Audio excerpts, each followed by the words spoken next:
Hello and welcome to everyone. In this 10th session, we will discuss kids in the 4 to 6 age group. These are exciting and emotional times, especially for first time parents, since their kids set foot into the institution called school. In many cases, for the first time, they get exposed to a non protective environment and may seem lost or intimidated. Plus, a lot of them cry since they may be too attached to the parents or have not interacted with other kids at all. The solution to both have been discussed earlier. See helicoptering and playing with others in the toddlers 2 to 4 video. Parents are encouraged to enroll their kids in early school. Personally, I'm against enrolling them in full day schools or Montessori's since it's too much for the little brains to take in. Even though fun is stressed, kids need a gradual transition from a full home based environment to a partial and eventually a full day school environment. Of course, this is presupposing that one parent doesn't work per earlier infant 0 to 2 video. Plus, full day schools are expensive too. Schools foster learning, playing with others, and other age appropriate development. Playing in parks or with newfound friends from the school should occupy almost the other half of the kids' active days. As stressed in the previous toddler video, limb development, taking in the benefits of the sunlight, builds the strength and long-term health, and is hence extremely critical, required, and is beneficial. This is the Fort Knox of healthy life. Learning to play physical games, be it block building or other building activities, playing with various toys, board games, artwork, and so on, are a natural advancement to growing up from being toddlers. Kids are like sponges that have almost infinite capacity to absorb and learn. Of course, it goes hand in hand with unlimited curiosity and energy. Phew! Parents should start involving kids in more activities around the home. For example, fetching a glass of water or turning on lights and or fan, etc. It's important from 2 points of view. The kids learn, and more importantly, they love to do adult things since it makes them feel wanted/important. The real danger that every parent here needs to face is the parent turning into a couch potato. It is a given that you as a parent will start quote unquote utilizing your kid to do small chores for you. In turn, you lose all those small opportunities every day to burn those additional calories. What is the solution? None actually. This is one of the laws of nature that a majority of parents cannot avoid. Just be cognizant of it so that at least you make the conscious effort to do some of the items yourself.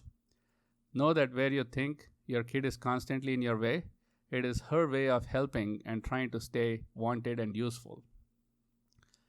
Hand-eye coordination and limb, bone, and muscle development of hands, legs, and all other organs continue to develop. Do not allow screen time or severely curtail it. Those legs need to run. Screens are destructive, result in wasting of muscles and limbs, and have negative effects on the kids. See the earlier screen video. I cannot emphasize enough the uselessness of screens and screen-related activities for this age group. Activities being within quotes. If you need to use it for educational purposes, curtail the time spent ideally under your supervision. Effective storytelling is vital for this group. They gain so much knowledge from stories and, more importantly, develop an interest in reading by themselves.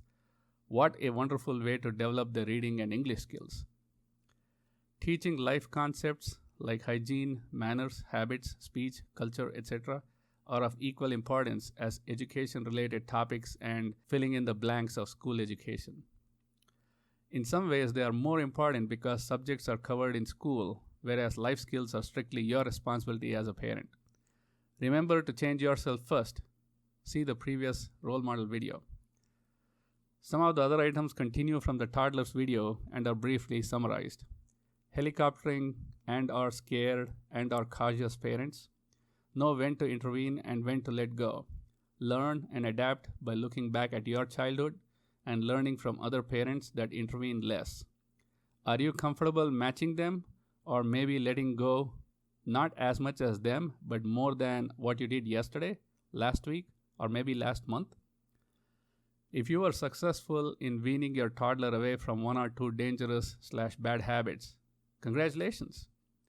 Now it is time to continue the good work and attack the remaining habits.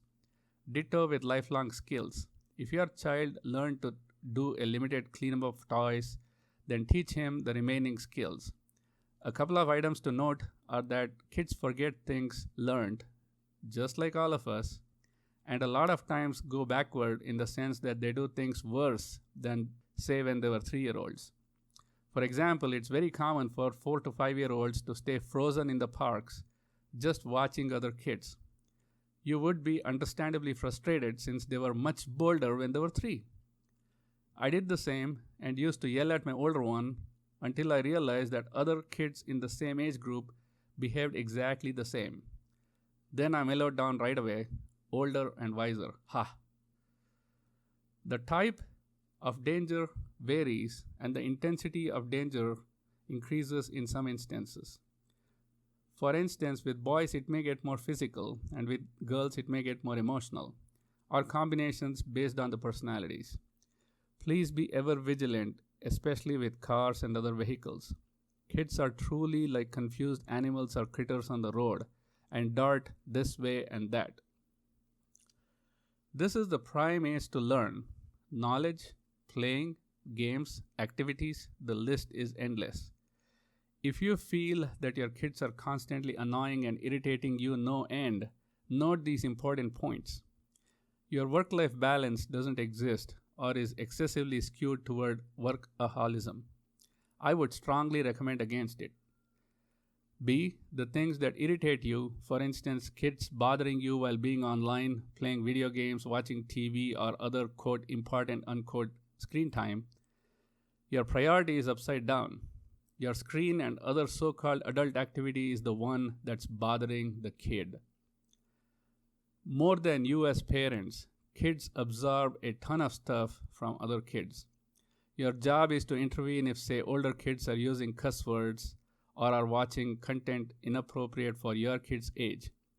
Hence, it's important to find kids of similar age and sex that match your kids. In this age group, kids take the awesome, giant step of entering school for the first time. Be it part-time preschool or full-time first grade, this is the start of a very stimulating and long journey that culminates in your kid growing into an adult.